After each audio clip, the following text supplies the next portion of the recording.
The night sky above suburban Colorado exploded in a brilliant flash of purple, lasting only seconds before darkness reclaimed the heavens. Dr. Morgan Bennett looked up from her backyard observatory's computer screen, her fingers frozen over the keyboard. As the lead quantum physicist at the Boulder Research Institute, she'd witnessed plenty of unusual phenomena, but nothing quite like this. The air crackled with static electricity, making the hair on her arms stand on end. Her equipment readings went haywire, displaying impossible energy signatures that defied known physics. Morgan grabbed her tablet, downloading the data before the systems could reset themselves. A low hum filled the air, growing in intensity until it became almost unbearable. Then, with a thunderous crack, something struck the ground behind her house, sending tremors through the earth that rattled her telescope's mounting. Morgan hesitated only briefly before grabbing her emergency kit and heading toward the impact site. The rational part of her brain screamed that she should call the authorities, but curiosity won out. As she approached the tree line, she noticed the strange absence of sound, no crickets, no rustling leaves, just an eerie silence. The impact site glowed with a soft, pulsing light. What she found wasn't a meteor or space debris, but a sleek vessel about the size of a small car, its surface covered in symbols that seemed to shift and change as she watched. More remarkably, it showed barely any damage from its crash landing. A section of the hull suddenly became transparent, revealing a figure inside. Morgan's breath caught in her throat as she watched a tall, ethereal being emerge. The alien stood at least 7 feet tall, with iridescent skin that rippled like the surface of a soap bubble. Its 4-fingered hands ended in points that glowed with internal light, and its large, almond-shaped eyes shimmered with intelligence. The being stumbled, clearly injured. Without thinking, Morgan rushed forward to help. As she approached, the alien's eyes locked onto hers, and a voice echoed directly in her mind. "Help, please. The warning must be delivered." Morgan knew in that moment her life would never be the same. "I'm Dr. Morgan Bennett," she said softly, approaching with her hands raised to show she meant no harm. "Let me help you." The alien's skin flickered with patterns of light. "I am called Nix," the voice in her head replied. "My ship's quantum drive is damaged. Without repairs, I cannot complete my mission." Morgan glanced at the vessel, her mind already racing through possibilities. Her lab at the institute had equipment that might help, but getting an alien and their ship there undetected would be nearly impossible. "What's your mission?" she asked, helping Nick sit on a fallen log while she examined their injuries, strange, crystalline formations where smooth skin should be. "Your world is in danger," Nix responded, their skin pulsing with urgent patterns. "An ancient enemy approaches, one that has destroyed countless civilizations. I was sent to warn Earth and help prepare defenses, but my ship was damaged avoiding their detection systems." Morgan's scientific mind warred with the implications of what she was hearing. If Nix was telling the truth, this wasn't just about helping an injured alien, the fate of humanity could be at stake. In the distance, sirens began to wail. Someone must have reported the crash. Morgan made a split-second decision that would alter the course of human history. "My observatory has a hidden basement lab," she said quickly. "We need to move your ship now. Can you activate some kind of cloaking technology?"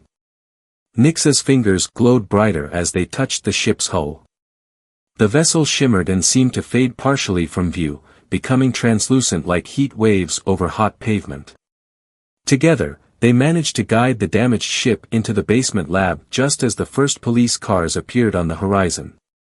As Morgan sealed the entrance, she realized she had just become Earth's first line of defense against an interstellar threat, and possibly humanity's only hope for survival.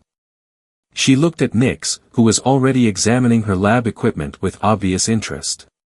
"Tell me everything," Morgan said, pulling up a chair. "What exactly are we up against?"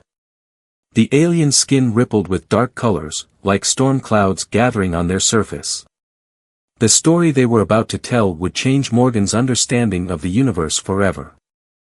Morgan spent the next 3 days in a blur of activity, dividing her time between her regular work at the Institute and secret sessions with Nix in her basement lab. The alien's ship required specific quantum crystalline components to repair its drive, and synthesizing them with Earth's primitive technology proved challenging. These equations, Morgan muttered, staring at her tablet where Nix had drawn complex mathematical formulas. They completely rewrite our understanding of quantum mechanics.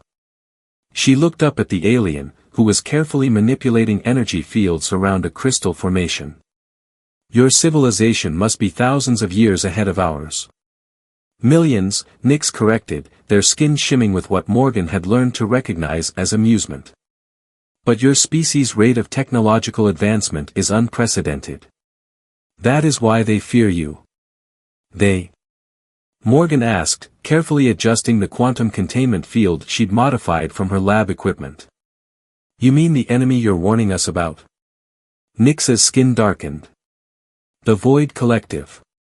They believe themselves to be the universe's immune system, eliminating what they consider dangerous species before they can spread beyond their home systems. Your quantum physics experiments have already caught their attention. Morgan's hands froze over the controls. Are you saying this is our fault? That my research helped draw them here? Your work with quantum entanglement created ripples they could detect, Nix explained. But you would have attracted their attention eventually. All species capable of rapid advancement do. A sharp knock at the basement door made them both jump. Dr. Bennett, a male voice called. This is Agent Phillips with the FBI. We need to speak with you about the unusual energy readings detected in this area 3 nights ago.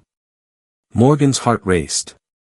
She glanced at Nix, who had already activated their chameleonic abilities, their form blending with the background like a living mirror. The ship remained cloaked, but Morgan knew the FBI's equipment might detect its energy signature. Just a moment, she called out, quickly activating the quantum dampening field she'd installed. It would mask any unusual readings, but it also meant they couldn't continue their repairs until the agents left. When she opened the door, she found herself facing 2 men in dark suits. Agent Phillips was tall and lean, with sharp features and calculating eyes. His partner, Agent Rodriguez, was shorter but built like a former athlete. Sorry for the delay, Morgan said, projecting calm professionalism. I was in the middle of an experiment. We've been investigating reports of unusual atmospheric phenomena in this area, Phillips said, his eyes scanning the lab. Your name came up as a local expert in quantum physics. We'd like to get your professional opinion. Morgan led them through the lab, explaining her legitimate research while carefully steering them away from anything suspicious. She could feel Nix's presence behind them, moving silently to stay out of sight. Your energy consumption has spiked significantly in the past few days, Rodriguez noted, checking a tablet. Any particular reason? I'm running a series of quantum entanglement experiments, Morgan explained smoothly. They require significant power. I'd be happy to show you the proposals and preliminary results.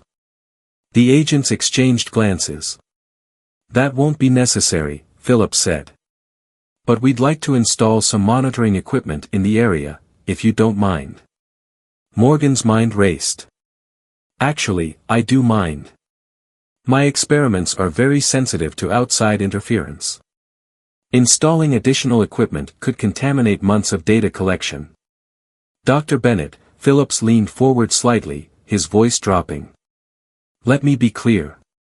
We have reason to believe this area may have been targeted by foreign agents attempting to steal advanced technology. Your cooperation would be appreciated. Morgan met his gaze steadily. I understand your concerns, Agent Phillips. But I have contracts with private sector companies that specifically prohibit outside monitoring. You'll need to get a warrant if you want to install any equipment. After the agents finally left, Morgan slumped against the door, her heart pounding. Nix materialized beside her, their skin swirling with concerned patterns. They suspect something, the alien observed. Yes, Morgan agreed. Which means we need to work faster. How close are we to repairing your ship? The quantum core is stabilizing, but we still need to rebuild the navigation array. Without it, I cannot transmit the warning to your world's leaders with proof of the threat. Morgan straightened up, her determination renewed. Then we'd better get back to work. The FBI will return with a warrant soon enough, and we need to be ready before they do. What neither of them noticed was the tiny drone outside the basement window, its camera recording everything through the quantum dampening field, transmitting data to a secret facility where people far more dangerous than FBI agents were taking a very keen interest in Dr. Morgan Bennett's activities. The secret facility monitoring Morgan's lab buzzed with activity. Colonel James Hawthorne stood before a wall of screens, his weathered face illuminated by their glow. Each display showed a different angle of Dr. Bennett's basement lab, captured by their surveillance drones. Remarkable, he muttered, watching the aliens' form shimmer and shift. Director, are you seeing this? Director Patricia Walsh stepped forward, her silver hair pulled back in a severe bun. Indeed. It seems our quantum detection grid wasn't malfunctioning after all. The question is, what do we do about it? Back in Morgan's lab, progress on the ship's repairs had reached a critical stage. Nix's fingers danced over the crystalline control surfaces, conducting final tests on the rebuilt navigation array. The quantum harmonics are stabilizing, Morgan announced, monitoring the readings on her modified equipment. But these energy signatures, they're unlike anything I've ever seen. Nix's skin rippled with approval. Your adaptations to your primitive technology are impressive. Few species could have achieved so much with so little. Morgan smiled at what she'd learned to recognize as a compliment, but her expression quickly turned serious. You still haven't told me exactly what the Void Collective is capable of. How do they destroy civilizations? The alien's skin darkened to a deep indigo. They use quantum destabilization weapons. They target a planet's quantum field, causing matter itself to break down at the subatomic level. Entire worlds dissolve into their component particles. Morgan felt her blood run cold. How long do we have? Their scout ships will arrive within 3 of your months. The main fleet.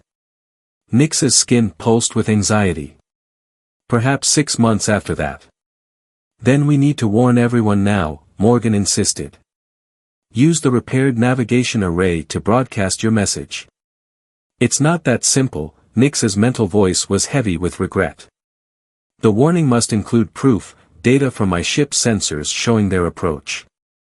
Without it, your leaders will not believe the threat is real. And the array isn't fully calibrated yet. A sudden pounding on the door upstairs made them both freeze. Dr. Morgan Bennett, a commanding voice, called out. This is Colonel Hawthorne of the Strategic Defense Initiative. We have a warrant to search these premises. Open up immediately. Morgan's mind raced. They must have detected our tests despite the dampening field. Nix, hide the ship. But before either could move, the basement door burst open. Armed soldiers poured in, their weapons trained on both Morgan and the alien. Colonel Hawthorne strode in behind them, followed by Director Walsh. Nobody move, Hawthorne ordered. Dr. Bennett, step away from the alien. Wait. Morgan moved to stand between the soldiers and Nix. You don't understand. They're here to help us. We understand more than you think, Doctor, Director Walsh said smoothly. We've been monitoring your activities since the crash. The question is, do you understand what you're dealing with? Nix's skin flashed with patterns Morgan had never seen before. Your weapons cannot harm me, the alien projected, their mental voice reaching everyone in the room. But if you interfere with my mission, you doom your entire species. So you claim, Hawthorne replied, seemingly unfazed by the telepathic communication. But we have our own data about your kind. This isn't the first time your ships have been detected near Earth. Morgan turned to Nix in surprise. What is he talking about? The alien's skin rippled with complex emotions. Others were sent before me. They never returned. I assumed they had been intercepted by the Void Collective. No, Director Walsh said. We captured them. And what we learned suggests your story about this Void Collective might not be entirely truthful. Morgan looked between Nix and the government officials, her world tilting on its axis once again. What do you mean? Show her, Hawthorne ordered. Walsh stepped forward, holding up a tablet. On it played footage that made Morgan's breath catch in her throat. It showed another alien, similar to Nix but with different color patterns, interfacing with what looked like Earth's defense systems. This was recorded 6 months ago, Walsh explained. The alien claimed to be warning us about a threat, just like your friend here.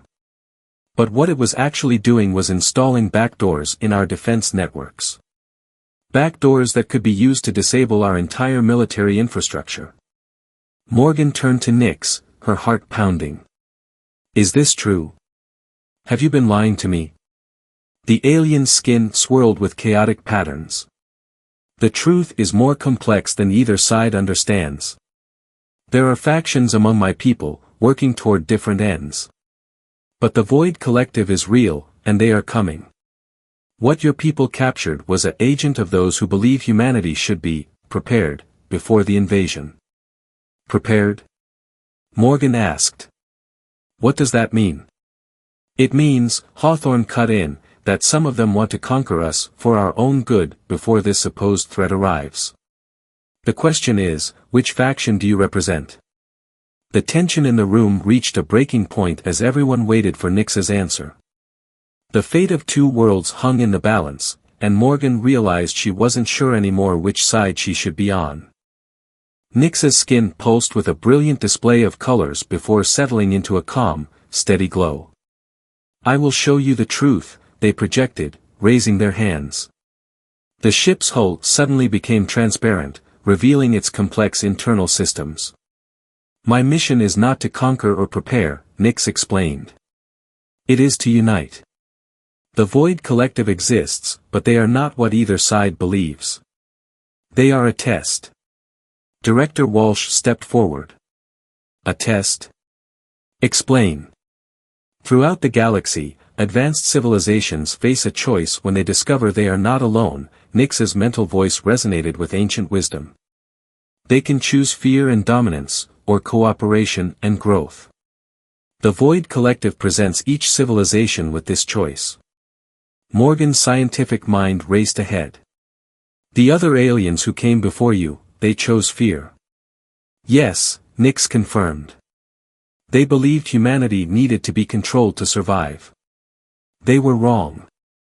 I am part of those who believe in humanity's potential. Colonel Hawthorne lowered his weapon slightly. Prove it. Nix touched the ship's control surface, and suddenly the lab was filled with holographic displays showing vast armadas of crystalline ships. The Void Collective approaches, but they are not here to destroy. They are here to observe your choice. How humanity reacts to a perceived threat will determine your species' place in the galactic community. Over the next several hours, Nix shared detailed data about both the approaching Void Collective and the various alien factions that had been watching Earth. Morgan worked with the government scientists to verify everything, her quantum physics expertise proving crucial in understanding the advanced technology. Beyond the stars. 3 months later, Morgan stood in a secret underground facility, watching as teams of international scientists and military personnel worked together on humanity's response to the cosmic test. The lab was filled with a mixture of Earth and alien technology, all focused on a single goal. The quantum harmonic beacon is ready, Morgan announced, checking the final calibrations. Once activated, it will demonstrate our choice to the Void Collective. Nix, now officially recognized as an ambassador, moved to stand beside her. Their skin shimmered with approval. Your species continues to surprise me. Few have chosen this path. Director Walsh, who had become one of their strongest allies, joined them. The world's governments are ready. The announcement about extraterrestrial life will be made simultaneously with the beacon's activation. Are you sure about this? Colonel Hawthorne asked, his earlier suspicion replaced with cautious respect. Once we do this, there's no going back. Morgan nodded confidently. Instead of building weapons or trying to hide, we're reaching out in peace while demonstrating our technological capabilities. We're showing them we're ready for our place in the galactic community. The beacon will do more than that, Nix added. It will mark Earth as a protected world, open to cultural and scientific exchange but closed to interference from any single faction, including my own people. Morgan stepped forward and placed her hand on the activation panel. The quantum beacon hummed to life, its energy radiating outward in precisely calculated waves that would be detectable across light-years of space. As the beacon's signal pulsed outward, carrying humanity's choice to the stars, Morgan turned to Nix. What happens now? The alien skin displayed patterns of joy and anticipation. Now, Dr. Bennett, your real work begins. The galaxy has much to learn from humanity, and humanity has much to learn from the galaxy. Will you help guide this exchange? Morgan looked around at the facility where humans and alien technology worked in harmony, at the military personnel and scientists collaborating instead of conflicting, at the future she had helped create. Yes, she said, her heart full of wonder at the possibilities ahead. This is just the beginning. High above Earth, the Void Collective's advanced ships received the beacon's signal. Their crystalline forms resonated with its message of peace and cooperation. Humanity had passed the test, choosing understanding over fear, unity over division. As they altered course to approach Earth openly, they carried with them the knowledge that a new civilization was ready to join the galactic community, not as conquerors or subjects, but as equals. And in her lab, Morgan Bennett, once a simple quantum physicist, now Earth's premier xenoscientific diplomat, began preparing for humanity's next great adventure among the stars.